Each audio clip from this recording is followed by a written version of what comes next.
Саламатсыңарбы урматтуу окуучулар. Аралыктан окутуу боюнча онлайн окуу курсубузду улантабыз.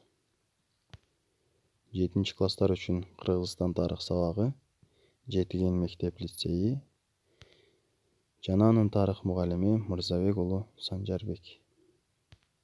Биздин темабыз 17-18 кылымдардагы Теңир тоодогу кыргыздардын ойрот баскынчыларына каршы күрөшү. Тагайби баардык кыргыздардын башын бириктирип, көз карандысыз күчтүү, бирдиктүү мамлекет түзүүнү кыялданган. Бирок бул кыялдарды ишке ашырууда аларды орундатууну четке коюп турууга туура келген. Анткени Борбордук Азия 17 кылымдарда жуңгарлардын басып алуучу жортуларына кабылат. Ойроттор бул монгол тилдүү калк. Аларды кыргыз, казак сыяктуу түрк элдери калмактар деп аташкан. Ал эми тарыхый булактарда, илимий эмгектерде ойроттор өлөттөр, жуңгарлар, калмактар деген аттар менен белгилүү. Жуңгарлардын мамлекети 1635 жылы азыркы Монголиянын батыш талааларында түзүлгөн. Жуңгарлар Зюнхар деп дагы келет. Тагыраак айтканда, Зюнхар бул Чыңгыз хандын сол канат армиясын түзгөн эл болгон. Моголстан жана башка ушул сыяктуу Чыңгыз хандын урпактарына тиешелүү болгон мамлекеттердин кулашы менен Орто Азия элдери биригүүгө мыкты шарт түзүлгөн. Бирок жуңгарлардын басып алуу жортулдары ага каршылык көрсөткөн. Жуңгарлар менен болгон карама-каршылык кыргыздардын тарыхында кыргыздардын монгол урууларына каршы беттешүүнүн экинчи этабы болуп эсептелет. Башкача айтканда, Чыңгыз хан жана анын урпактарынан кийинки эле бул жуңгарлар менен болгон карама-каршылык кыргыздардын монгол урууларына каршы беттешүүнүн экинчи этабы болуп эсептелет. Жуңгар хандыгынын баскынчыл жортулдары Орто Азия элдерин, анын ичинде кыргыз, казактарды бир топ оор акыбалга салган. Жуңгар хандыгынын жапырыгынан кыргыздар Фергана өрөөнүнө журт которууга аргасыз болот. Ал эми казактар Каспий деңизине чейин журт которушат.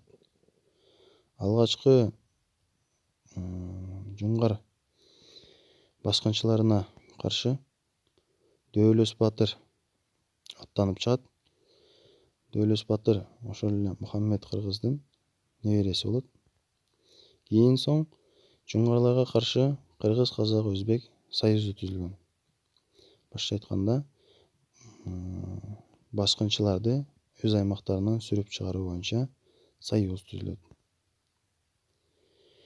Ошентип 17 кылым же болбосо 18 кылымдын ортосуна чейин Орто Азия элдери менен баскынчы жуңгарлардын ортосунда тынымсыз салгылашуу болуп турат.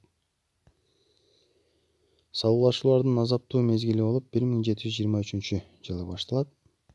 1723 жылы алар Ысык көлдүн чыгыш бөлүгүн толугу менен каратып алат. Жуңгарлар менен болгон салгылашууда азаптуу мезгил 1727 жылга дейин созулат.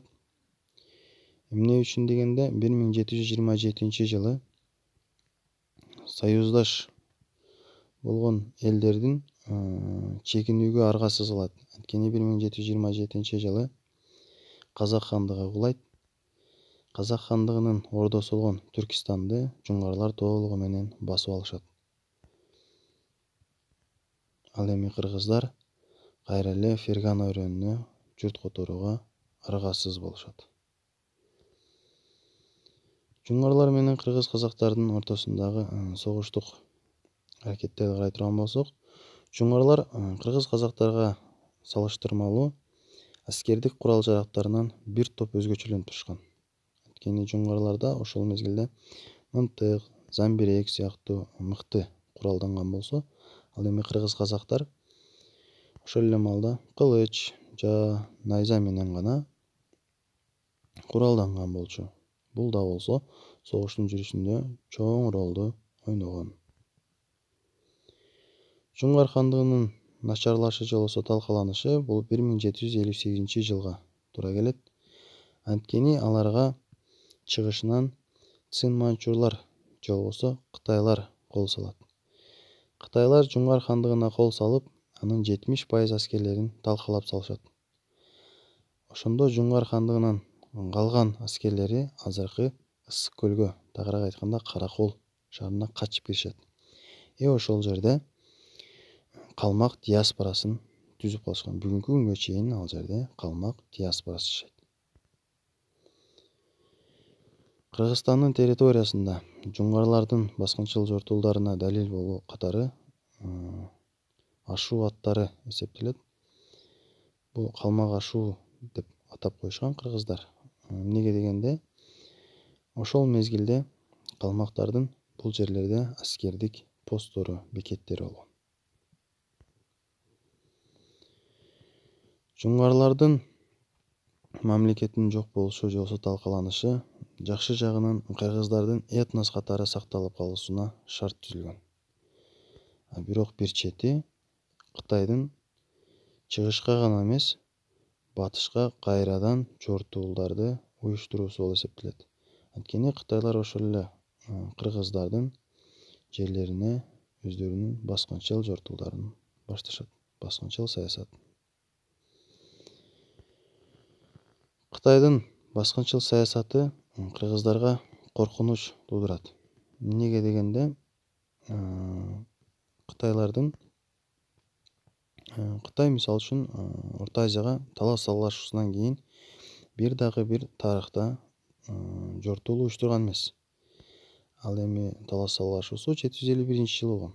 Бул деген 1000 жылдан соң Кытай кайра жанданып, Борбордук Азияга өз экспансиясын уюштура баштайт.